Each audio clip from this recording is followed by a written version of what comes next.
So maybe you or somebody you know is wanting to make some changes in their life. They might be starting to feel the impact of aging, or they just don't have the energy they once had. Or they're watching their midsection slowly grow larger and larger and would just like to look a little bit better. But they lament, I know I should work out more, but I just can't get my diet on track. Because diet and exercise work so well together, is there any real advantage to starting an exercise program without improving our eating? When we decide to start living in the fitness lifestyle, all of the changes that we might feel need to be done can be overwhelming. This is one of the places exercise can help.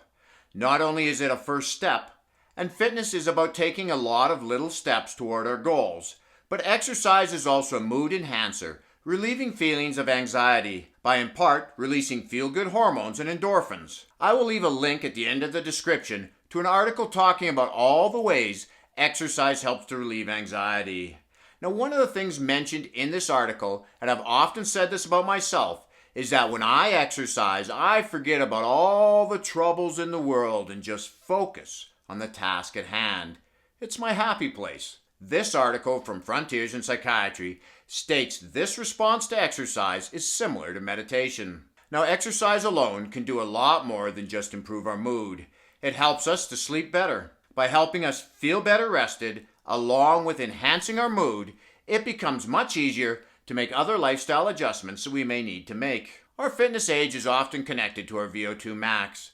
The better our VO2 max, the younger we are, at least biologically speaking, and the better our odds for a longer, more active life. Now, I read a study, and what I liked about this study is it was based on how much the participants walked in a week. Typically, when you think of VO2 max, you think of intense exercise, but this was not the case in this study. They broke the study into 3 groups: those who didn't walk for exercise, and those who walked under 200 minutes a week, and those who walked over 200 minutes, which is a little bit less than 30 minutes a day. Now, the average age of the participants was just over 40.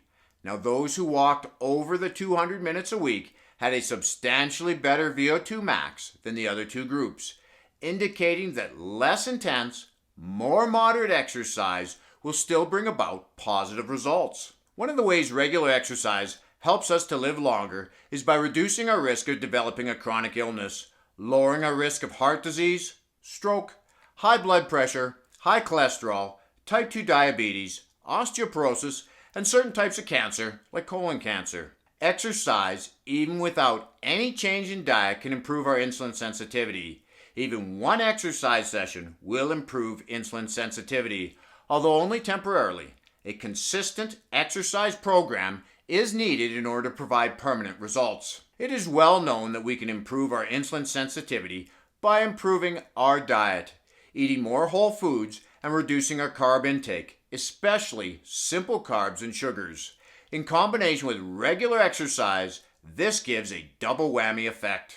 When it comes to weight loss, in general, the best way exercise benefits us is not only in the calorie burn it does while doing the exercise, but it also increases our resting metabolic rate, or calorie burn at rest, where if you're doing any sort of diet with calorie restriction in it, it does just the opposite, slowing down our metabolism. So you can lose weight through exercise alone, but for most people, it is hard to find enough time to do the amount of exercise required to achieve the desired rate of weight loss.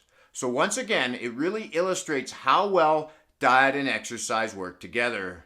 So if you find exercising regularly is easier than making changes in your eating habits, never feel like you're wasting your time. Just keep working out while having fun. This is Lawrence from Fit and 50. We'll talk to you again in the next one.